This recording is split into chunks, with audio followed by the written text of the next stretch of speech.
cihanê li herem û cihanê belav dibe. Modernîteya kapitalîst bi tundî, bi zext û qetliyaman bersiv dide daxwaza azadiya gelan. Lê tevî hewldanên wê pergalê bi tenê qeyran kûr dike. Tu encamên çareseriyê nade. Îro rojhilata navîn ji ber nirxên xwe yê dîrokî, çandî û civakî bûye navenda şerê pergala modernîteya kapitalîst. Hişmendiya netewdewletî gelên ku hezar salin li ser vê ednîgariyê bi hev re dijîn aniye beramberî hev. Çerxa şer û îstismarê ya pergalê carek din nîşan daye ku tekane reya çareseriyê ew e ku gel pirsgirêkên xwe bi destê xwe çareser bikin. Di vê çarçeveyê de paradigmaya netewa demokratîk û konfederalîzma demokratîk a Birêz Abdullah Öcalan ji bo çareseriya pirsgirêkên mirovahiyê şansekî mezin pêşkeş dike. Sêyemîn şerê cîhanê îro gihîştiye qonaxeka nû. Li aliyekê şerê Rusya û Ukraynayê û li aliyê din şerê İsraîl û Filîstînê wekî encamên şember ê sêyemîn şerê cîhanê derketine holê. Bandorên şerên ku li ser xeta İsraîl, Filîstîn û Lübnanê diqewime yên netew dewletên despotîk ji bo berjewendiyên siyasî ji hêzên hegemon re derfetan da afrîne. Meşruiyeta van desthilatdarên despotîk êdî nemaye. Tevî iktidarên vê pergalê êdî nikarin ser piyan bisekinin. Yek jê netewdewletên ku ji ber polîtîkayên red û înkarê êdî nikare pirsgirêkên xwe çareser bike jî Tirkiye ye. Pirsgirêka Kurd di encamê polîtîkayên red û înkarê de îro derketiye asteke kureyî û çareseriyê li ser hemû hêzên heremê û hegemon ferz dike. Êdî kes nikare meseleya Kurd û Kurdistanê jî paşguh bike. Ji aliyê ji bo pirsgirêka Kurd birêya müzakereyan bigihêje çareseriyê Birêz Öcalan heya niha gelek caran îrade nîşan da. Lê her car ev şans û derfet ji hêla dewletê ve vala hatin derxistin. Ji şûna çareseriyê polîtîkayên înkarê qeyranên hey kûr kirin, asta ku hatî heqîqeta meseleya Kurd li gel hemû red, înkar, zext û komkujiyan îro car din pêwîstiya çareseriyê aniye rojevê. Di vê çarçeveyê de ev demeke desthilatdariya AKP, MHP bi awayekî yekalî behsa meseleya Kurd dike. Ji ber çi sedemê be bila bibe nîqaşên ku li ser çareseriya pirsgirêka Kurd hatine destpêkirin erînî û girîngin. Divê tevî hêzên siyasî û civakî bi awayek erînî nêzî vê nîqaşê bibin û piştgirî bidin. Di çareserkirina pirsgirêka Kurd de rola Rêzdar Abdullah Öcalan bingehîn û esasî ye. Bi vê armancê daxuyaniya Rêzdar Öcalan tecrîd berdewam dike. Eger şert û merc çê bibin, ez xwedîme hêzê me ku pêvajoyê ji zemîna şîddet û şer derbasî zemîna siyasî û hukûqî bikim. Xwedî wateyek mezin û dîrokî ye. Wekî ku tê zanîn, di pêvajoyan berya nihan yên agirbest, diyalog û müzakereyan de Birêz Öcalan rolek mezin lîst û bandora xwe ew ê ya li ser çareseriyê nîşan da. Îro jî gelê Kurd xwe dispêre siyasetê û teoriya Birêz Öcalan û dibêje. Birêz Öcalan muxatebê çareseriyê û aşîtiyê ye. Her niha siyaseta Kurd bi hemû pêkateyên xwe diyar kir ku ji bo çareseriya mayînde muxatab Birêz Öcalan e û divê her hêzên siyasî berpirsiyariya xwe ya civakî bicihibînin. Li hemberî helwesta gelê Kurd divê desthilatdarî nîşan bide ku warê çareseriya pirsgirêka Kurd de çi qas samîmî ye. û heke samîmî be divê gavên şênber bavêje. Weke ku mînakên cîhanê de jî tê dîtin. Ji bo çareseriyê bawerî û piştgiriya gelan xwedî rolek mezin e. Lê belê hikûmet li aliyekî vê qala aşîtiya navxweyî û biratiyê dike, li aliyê din jî polîtîkayên şer û înkarê dimeşîne. Ev helwesta hükümeti ji aliye gelê Kurd û derdorên civakî wek rewşeke nesamîmê tê pêşwazîkirin.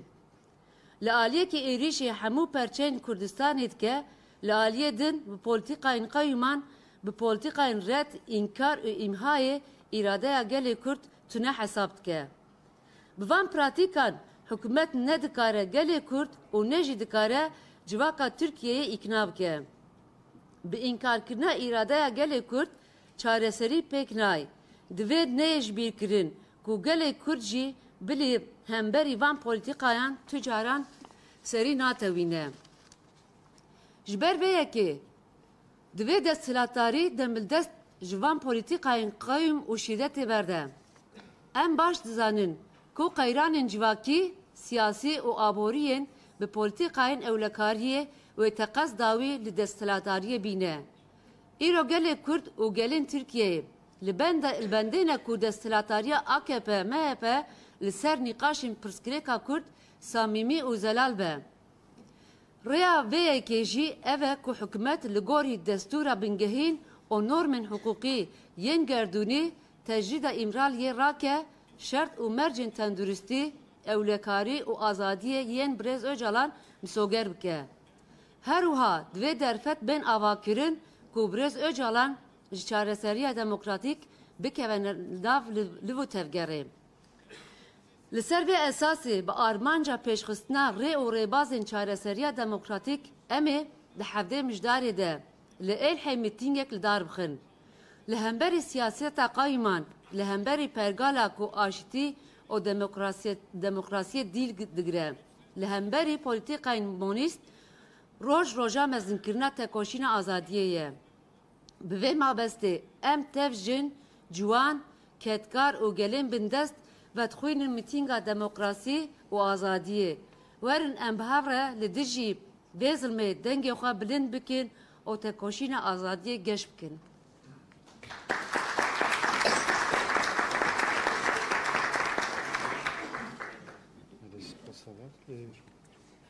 Gaziye Türkiye bu konuda DEM Parti parti meclisinde Samak Koç arkadaşlar.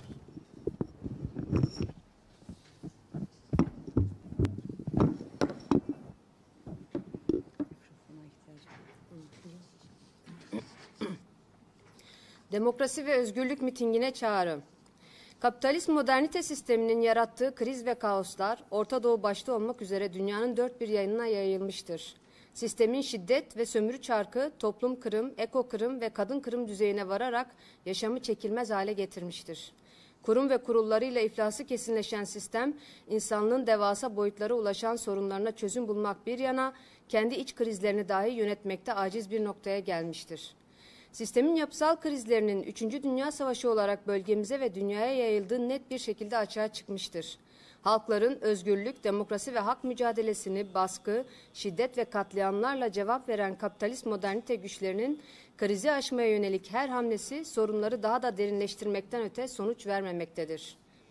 Esası daha fazla kar ve sömürü üzerine kurulu kapitalist modernite sisteminin yeni enerji yolları üzerine olan bu savaşların halklara yansıması baskı, şiddet, ölüm, katliam, yoksulluk, açlık ve yeni göç dalgaları dışında bir şey değildir. Orta Doğu, tarihsel, kültürel ve toplumsal mirası nedeniyle yapısal çelişki içinde olduğu kapitalist modernite sisteminin kar ve sömürü savaşının merkezi durumundadır. 100 yıldır ulus devletçi zihniyetle bölgemizi kan gölüne çeviren sistemin kaynaklık ettiği sorunlara çözüm bulması eşyanın tabiatına aykırıdır. Binlerce yıl birlikte yaşayan, ortak kültürel ve toplumsal değerlere sahip olan halkların ulus devletçi zihniyetle ayrıştırılması, sorunları derinleştirmekten başka sonuç vermemiş ve vermeyecektir. Sistemin savaş ve sömürü çarkı bir kez daha göstermiştir ki, halkların kendi sorunlarını diyalog ve müzakere yöntemiyle, barışçı yollarla kendilerinin çözmesidir. Bu bağlamda Sayın Öcalan'ın geliştirdiği demokratik ulus, demokratik konfederalizm, insanlığın sorunlarının çözümü için büyük bir şans sunmaktadır. İki kutuplu dünya düzeni ve Soğuk Savaş'ın sona ermesiyle birlikte başlayan 3. Dünya Savaşı yeni bir aşamaya gelmiştir. Rusya-Ukrayna Savaşı'nın küresel düzeyde yarattığı kriz sürerken, 7 Ekim olaylarıyla birlikte İsrail-Hamas arasında lokal düzeyde süren çatışma, bölgesel savaş düzeyine yaklaşmıştır. İsrail, Filistin ve Lübnan hattında yaşanan savaşın özelde bölge ülkelerine, genelde dünyaya yansımaları kaçınılmazdır. Despotik ulus devletlerin halkların tarihsel, kültürel, siyasal ve toplumsal gerçekliğini reddeden inkarcı politikaları bölgeyi her türlü dış müdahaleye açık hale getirmiştir. Baskı, şiddet ve katliamla iktidarlarını sürdürmeye çalışan despotik iktidarların halkların nezdinde meşruiyetleri kalmamıştır. Tarih boyunca nasıl ki iç barışı sağlamayan hiçbir iktidar, bugün de red ve inkar politikalarını sürdüren hiçbir yapının ayakta kalma şansı yoktur. Kürt meselesinde izlediği red ve inkar politikalarıyla temel sorunlarını çözme basireti göstermemiş, ülkelerden biri de Türkiye'dir.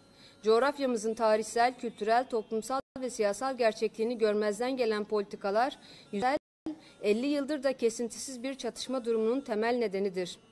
Çatışmalı sürecin müzakere yoluyla çözüme evrilmesi defalarca irade ortaya koymuş, ancak her seferinde heba edilmiştir. İnkar siyasetine dayanan çözümsüzlük politikaları sonuç vermek yerine Kürt meselesinin bölgesel mahiyetini teyit etmenin ötesine geçmemiştir. Gelinen aşamada hegemonik güçlerin ve uydusu ulus devletlerin yeni savaşlar üzerinden kendini tahkim ederek halkların sorunları yegane yöntemdir. Bu bağlamda her ne nedenle olursa olsun Sayın Öcalan'ın tecrit devam ediyor. Bu süreci şiddet ve çatışma zemininden siyasi ve hukuki zemine çekecek teorik ve pratik güce sahibim beyanı tarihi önemdedir. Geçmiş ateşkes, diyalog ve müzakere dönemlerinde Sayın Öcalan gelişmelerin önünü açma ve yöntemde belirleyici misyonunu yönetmede belirleyici misyonu bilinmektedir. Kürt halkı ve siyaseti dün olduğu gibi bugün de Sayın Öcalan'ın teorik ve pratik gücüne güvenmekte, çözümün tek adresi ve muhatabı olduğuna inanmaktadır. Kürt siyaseti tüm kurumlarıyla Türkiye halklarının sorunlarının müzakere ve diyalogla barışçıl yollardan çözümü için üzerine düşen tarihsel ve toplumsal sorumluluğun gereği olarak hareket edeceğini beyan etmiştir. İktidar, öncelikle Kürt meselesinde başlattığı tartışmalarda samimi olduğunu topluma göstermelidir ve somut adımlar atmalıdır. Kürt meselesi için sözden çok pratik elzemdir. Dünya örneklerinde de görüldüğü gibi çözüm için güven ve toplumsal destek hayati önemdedir. Ancak iktidarın bir yandan iç barış ve kardeşlikten söz ederken diğer yandan buna ters politikalar izlemesi samimiyetini sorgulatmaktadır.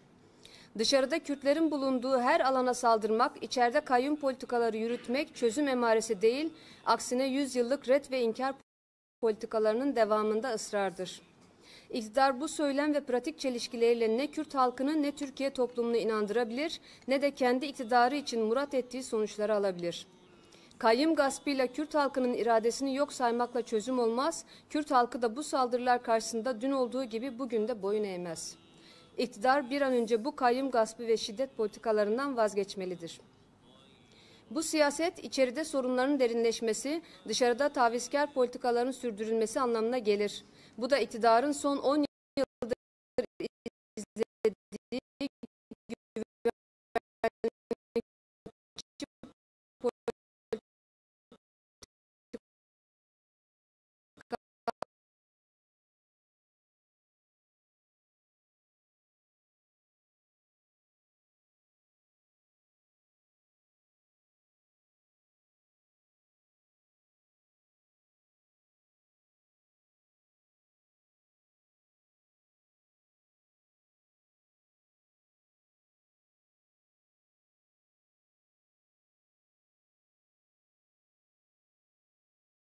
çözümden yana olan tüm toplumsal kesimlerle görüşme olanakları oluşturulmalıdır.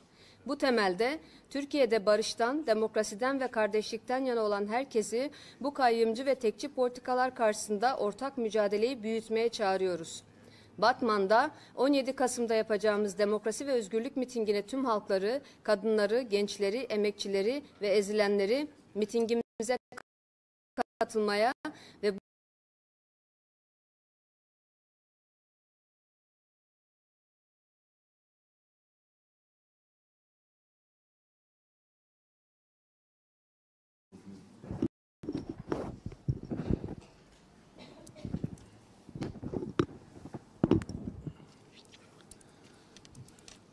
Tedkari çepameniye daxuyaniye meda geletiş hat anin ne zaman rasi iro ku şerete meşandane şere be irade yani irade nişan kırın u hember veji xwaste ke sistemi ku geleme irada geleme tune bike yani şer naber irade u bir irade kırın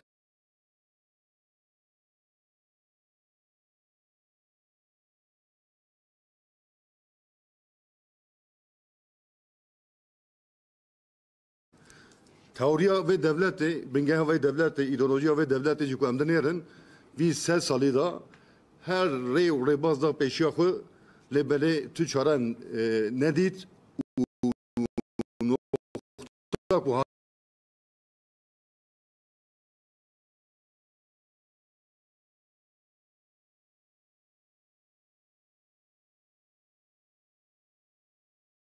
çete mitani Daiş'e, çete barbara dibin em cinartiye bikin le gele bakro rojlatê Sûriye ra em cinartiye nakin em Kurdara cinartiye nakin. Pratika wan dijimintaya Kurdan nişan dike eva xwe rastî jî pratik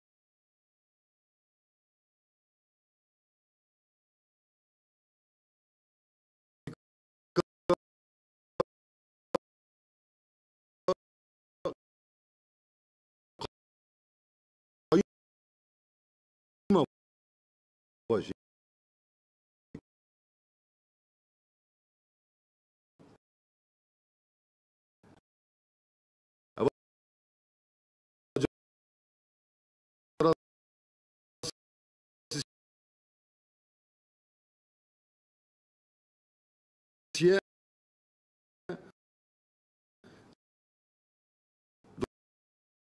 Xwazin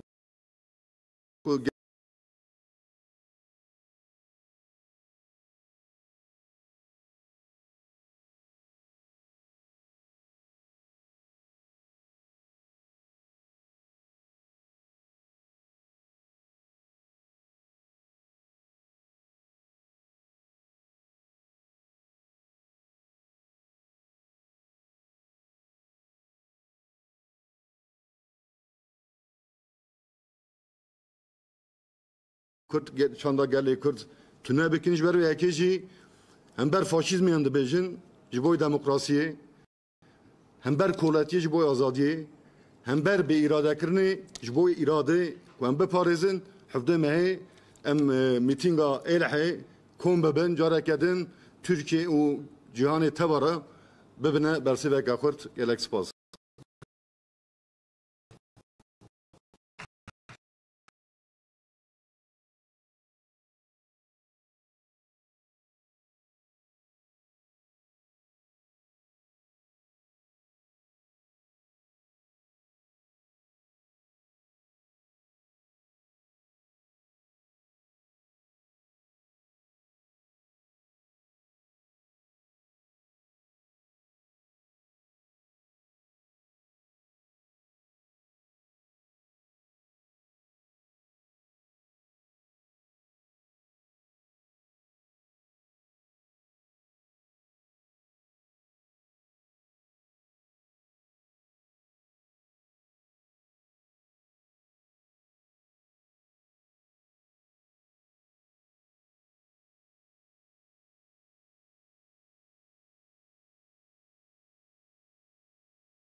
Var. Kürt meselesine dair sözler kuruluyor.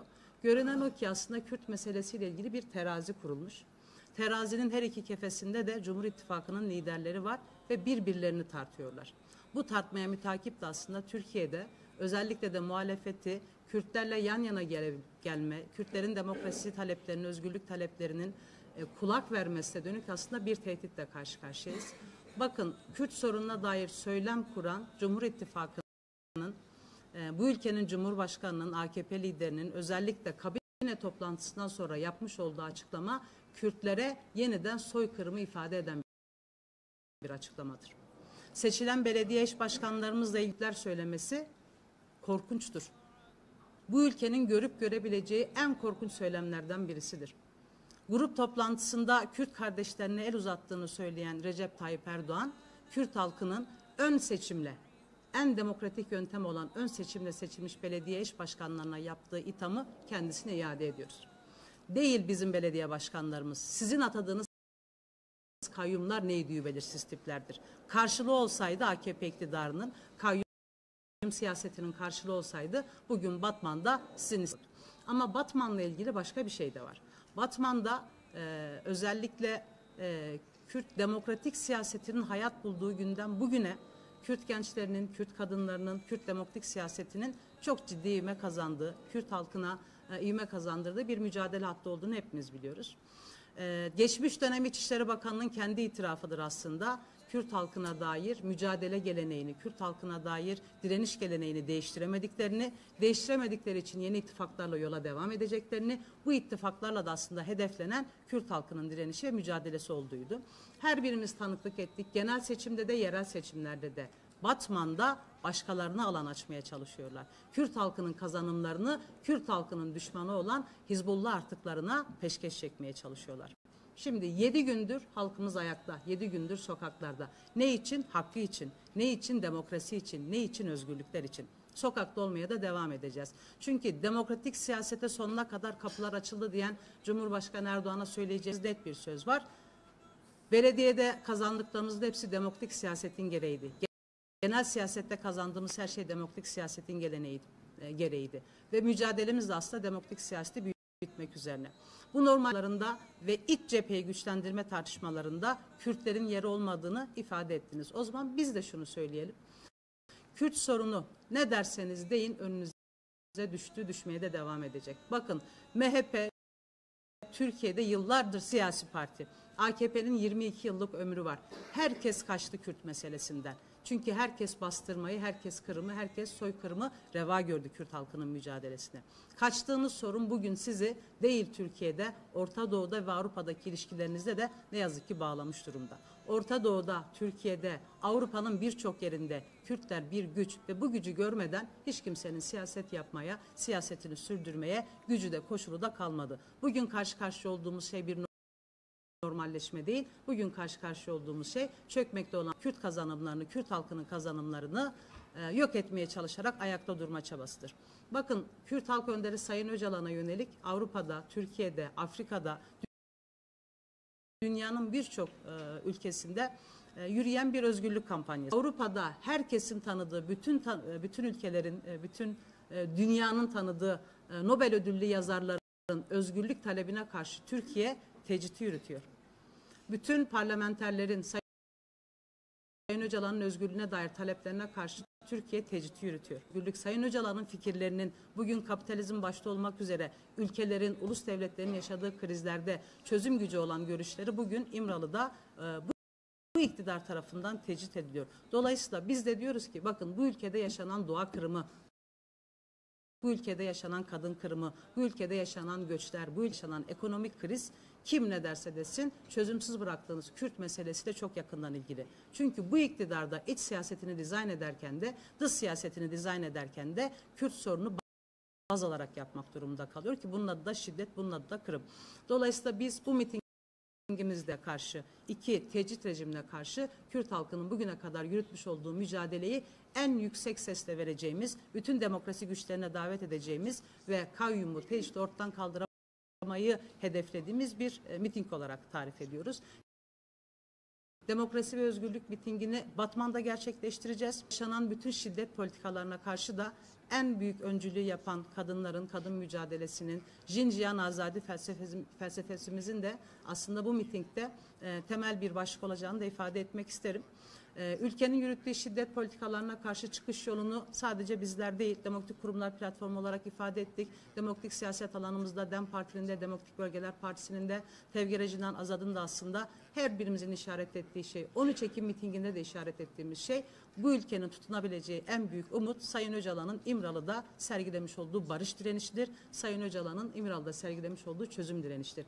Dolayısıyla biz iktidarı, Cumhur İttifakı'nın kendisini bütün bu hamaset söylemlerini bir yana bırakarak Kürt sorunun çözümünde gerçekten Kürt toplumunun hakikatiyle ilişkilenerek bir sorumluluk almaya davet ediyoruz. Bugüne kadar yürütülen bütün politikaların neye tekabül ettiğini hepimiz gördük. Dolayısıyla bizler için Sayın Öcalan'ın özgürlüğü Kürt sorunun çözümüyle eşittir. Sayın Öcalan'ın özgürlüğü bu ülkede onurlu bir barışın tesis edilmesiyle eşittir. Dolayısıyla biz bu vesileyle bütün haklarımızı, bütün demokrasi güçlerini 17 Kasım'da Batman'da gerçekleştireceğimiz demokrasi ve özgürlük mitingine davet ediyoruz.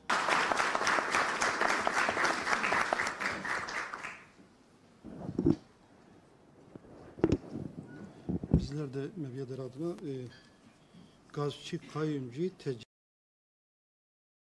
zihniyeti 100 yıllardır inkar, imhar. Eğer gasp edilen hak Kürt'ün hakkı ise alışılmış söylemlerle algı operasyonu çok kolay alabiliyorlar. Onun için 17 Kasım'da Batman'da yapacağımız mitinge tüm üyelerimizi, ailelerimizi diyoruz, gelsinler, demokratik hakkını kullansınlar. Burada basın açıklamamızı, basın toplantımızı bitiriyoruz. Hepinize katıldığınız için teşekkür ederim.